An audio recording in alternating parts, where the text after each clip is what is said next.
Hello friends, south ডাকোটার ভ্রমণের এই পর্বে আমরা দেখব ক্রেজি হর্স মেমোরিয়াল, যেটা ওই ব্ল্যাক হিলস মাউন্টেনেই অবস্থিত।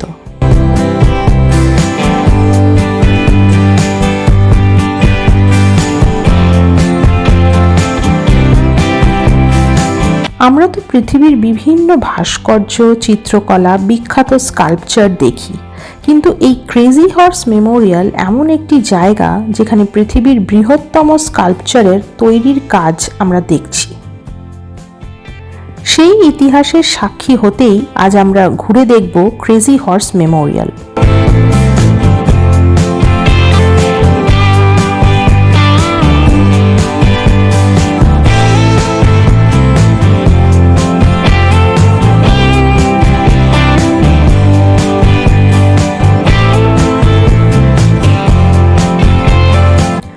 প্রথমেই আমরা ক্রেজি হর্স মেমোরিয়ালের ওয়েলকাম সেন্টারে ঢুকলাম, যেখানে একটি ডকুমেন্টারি দেখানো হলো, যা দেখে আমরা অভিভূত হলাম।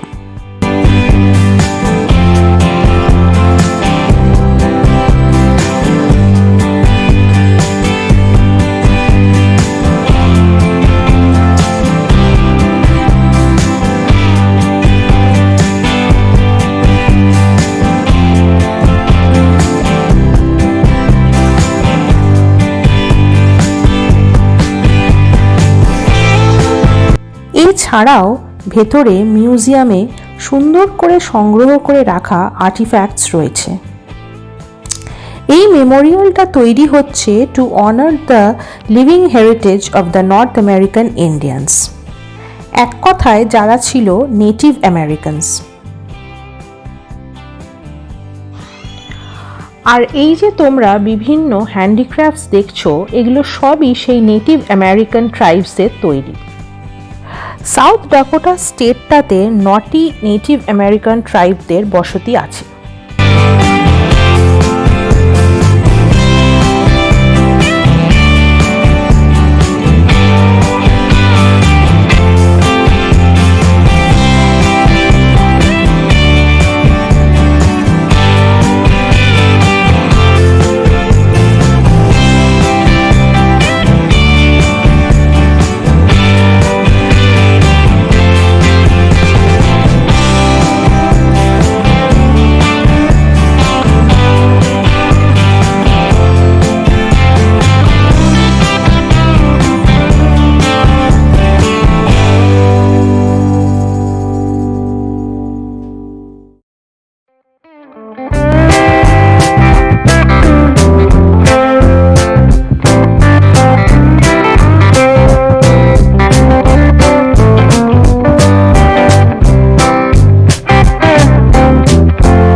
সত্যিই এগুলো দেখে আর মানব সভ্যতার বৈচিত্র্য সম্বন্ধে জেনে মনটা ভরে গেল।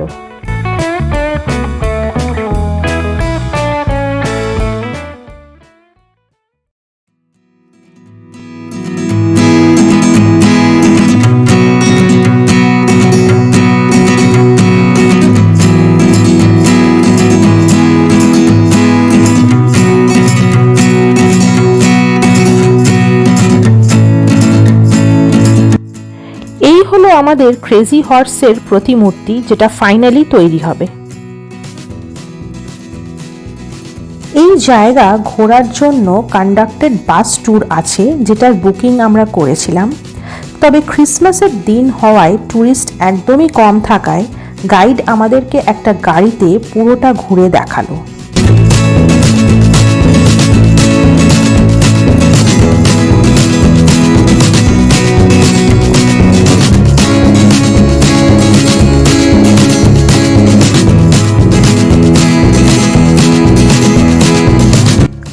আমাদের গাইড খুবই সুন্দর করে পুরো ব্যাপারটা আমাদেরকে এক্সপ্লেন করলো।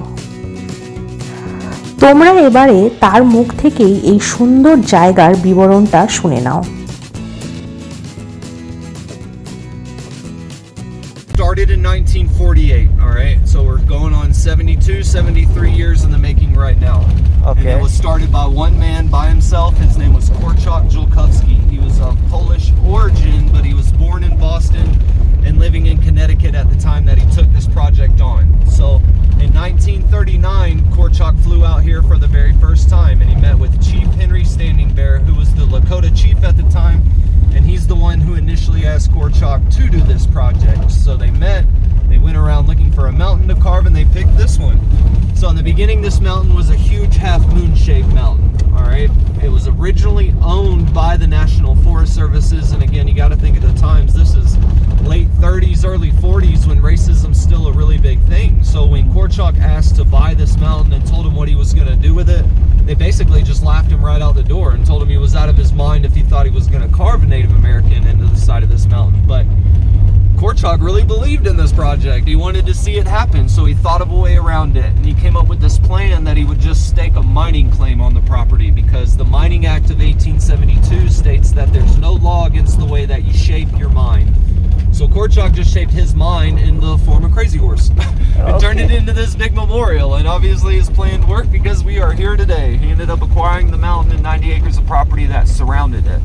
Present day, they now have a little over 1,000 acres of property, and that's because it'll eventually get utilized between 3 different projects that are currently going on out here now. You got the mountain carving, obviously, being project number 1. The museum that you guys have been walking around is project number 2. And then our university, which is about a quarter mile down the road, is project number 3. It's the North American Indian University. And it was started in 2010, but we'll talk more about that later. I want to tell you more about this mountain first. So all this rock and rubble that you see around the base of this mountain, all along the front, all along this side, and all along the back will eventually get removed, and this whole thing will be carved out all the way down to ground level where we're at right now, and all the way around this back side as well. And that style of carving is called in the round. So this rock, the rock is pegmatite granite, and it's the same pegmatite granite as Mount Rushmore, with just one minor difference. So Mount Rushmore is a pure white rock, it's pure white pegmatite granite, as opposed to Crazy Horse Mountain, which is a red pegmatite granite. And the reason that this is red is because it's got a higher iron content.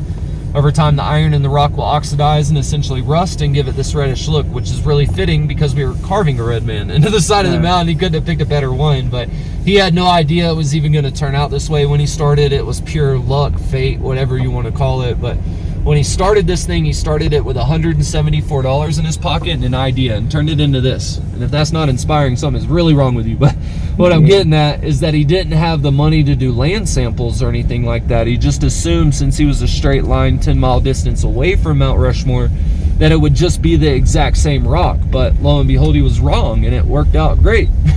So, all right, that dozer that was back there at the end of the road where we were turning around at, did you guys watch the film in the Welcome Center? Yep. All right, that's the dozer that they talk about flipping over the mountain. It flipped 70 feet down, landed at the bottom. Korczak looked over the edge. When he realized he wasn't dead, he told him, "You got it down there, now you get it back up." Okay, yeah. That's the dozer from that story. The road, how it kept going back there where we turned around at, that's the road that takes you to the top of the mountain. It just makes a big half moon shape and comes up on the back side of his hairline and dead ends at the tip of his finger. About 3/4 of the way up, though, it'll Y off. And if you take that Y, it takes you through the tunnel, down the switchbacks along the front of the mountain, and it just dead ends at the top of the rock pile right here. So that's just for them to get to the front side of the mountain, to be able to get to their equipment and push rock down to this rock crusher right here. So we can hop out here if you'd like.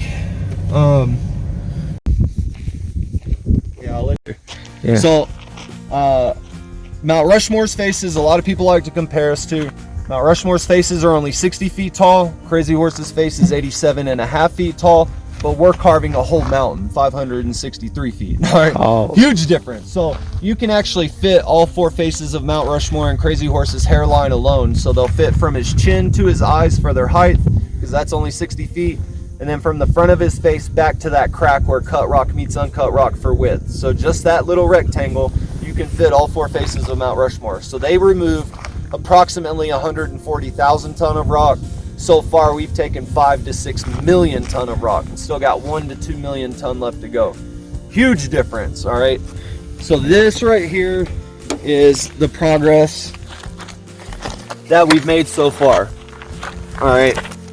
And all of these cuts that you see on the top, and this is what it'll look like when it's done, right? Right. It'll look just like this. So all of these cuts that you see on the top of the hand, and finger and knuckles and all this is all done with this. So these little silver pieces have crushed up diamond all in it, so it's a diamond bit rock saw rope, and they run it like, obviously this is a really wore out piece. I just wanted to show you an example. And they need thousands and thousands of feet of this stuff, and they run it through this huge pulley system, and they get all these little smooth cuts. They just run it through and drag it across this rock, and that's what it leaves. But you get this rough cutout surface. You know, it's not perfectly smooth like we want it and round it out. So we have to go back over it with the finishing process, which right now only pertains to the face, because that's the only thing 100% done at the moment. But we will do this for the rest of the mountain before it's all said and done. And the way we do that is with a torch that gets up to 3,000 degrees, and it literally melts that rock on contact. So what they do is they just sweep that flame over the rock really quickly and just kind of melt it and take thin layer by layer off, and they're able to sculpt out all this defined detail that you see in the eyes, nose, and mouth. And it leaves this perfectly smooth, glossy glazed finish. All right, but it's probably the most beneficial thing that we do, because by hitting it with that torch and melting that rock at the same time, you're sealing every crack, fracture, and seam line. That's beneficial because of all the snow that we get out here. That snow during the day, like days like today, where it's middle of winter and it's 50 degrees out. You know what I'm saying? So all this snow melts into water, but it's not hot enough to evaporate. So it just sits in there until it freezes. And when water freezes, it expands and it creates larger fractures. Obviously, when you're wanting something to stand for tens of thousands of years, it's not good. All right, so by sealing it off, it's not even a concern. All we worry about is surface erosion, and they estimate a huge concern. So that's one of the newer pieces of equipment that we've gotten that's really started to speed this thing up. Another piece, if you look at this rock right here about 50 feet in front of us, there's a little white post on the top of it. All right, so there's 13 of those little white posts that surround this entire mountain, and they are mounts for this laser system that will scan this entire mountain from all 13 points, and it generates this 3D model in our computer. So we can take the scan that we've done of this mountain and compare it to a scan that we've done of that 1 in 34 scale model, that big white statue that's out on our deck. We scan that, blow it up 34 times because it's a 1 in 34 scale model, and apply it to the scan of this mountain, and it tells us where to remove rock. It simplifies it down to that. All right, but we still use the old school method of using pointer systems as well. Exact type of pointer system that they used on Mount Rushmore, but that's more for like a 2-dimensional carving, you know what I mean, like the face. But now that we're done with the face, we're carving a 3-dimensional carving, because we're carving it all the way around the mountain now. So we need one that can rotate 360 degrees around. So that yellow arm that you see sticking out above the red scaffolding, that's the new pointer system. And the way that works is it's positioned perfectly center on his knuckle, right? So they know the exact center point of that knuckle, and it's a little bar that goes through it, and that yellow arm rotates 360 degrees around. All right, and it's got all these little measurement slides on the bottom of it. It's like a really big tape measure, you know what I mean? But what they do is they go to that statue out on the deck, all right, and they know the exact center point of its knuckle on that to wherever they're trying to figure out measurements to. All right, they take those measurements, multiply them by 34, and then have to apply it to the mountain using that yellow arm. Does that make sense? All right, so that's the old school way. The new way is we just scan it, the computer tells us the measurements, and then we just use the yellow arm to apply it. Happens a lot faster now, you know what I mean? So that's why, you know, this thing is gonna start speeding up. The most commonly asked question is, when is it going to be done, right? And the best answer I can give you is it'll be done on a Tuesday, and I have no idea what Tuesday. All right, and that there's a reason though. You got to look at the whole financial side of things, right? We're a 501c3 nonprofit. We run off of ticket sales at the front gate and private donations from good people like yourselves. We don't receive any federal or state funding. So with that, we don't know what we're going to have from year to year, because I don't know how many people are going to come through that gate, or if a pandemic's going to hit and only a fraction of the people show up. You know what I mean? That all plays in, because money is what's going to equate into how large of a crew you have and how good of equipment you can supply that crew. You know what I mean? True. You only got a little bit of money, you're going to have a small crew, it's going to take longer, but with it always varying, we just don't know. You know what I'm saying? Does that make sense? Yeah. So without knowing financially overall what we're going to have, there's just no way of giving you an overall timeline. So what we do instead is we just make short-term goals that we know we can meet. All right. So we have a 5 to 10 year plan set up right now. All right. So his face is already finished. That was finished in 1998. So that aside, in 5 to 10 years, in 5 to 10 years, you should see total completion of his entire hand, his entire arm, the whole top of the horse's mane, crazy horse's right shoulder that you see facing us, and then 40 feet of hairline flowing back on both sides of his head. That's in 5 to 10 years. 10 years. You should see total completion of that. After that, they'll start on the horse's head on this front side of the mountain. But again, that's 10 years away at most, and you don't know what equipment, technology is going to be looking like, what we're going to have financially if we can afford a larger crew. Right now, we have the largest crew that we have ever had in history, and it's a 15-man crew. Oh. It's a whole 15 guys works on this mountain year-round, Monday through Friday from 8 to 4. The only reason that they would be forced to call it quits and not be able to work is if it gets below zero degrees, Yeah. or if there's a lightning strike within a 15-mile radius. That's the only two reasons that they would be forced to call it quits. Okay. Other than that, it's their discretion. Or if it's Christmas. Yeah. You know what I mean? They don't work on Christmas Day, but yeah. Okay. Yeah. Thank you very much. Yeah. That's all.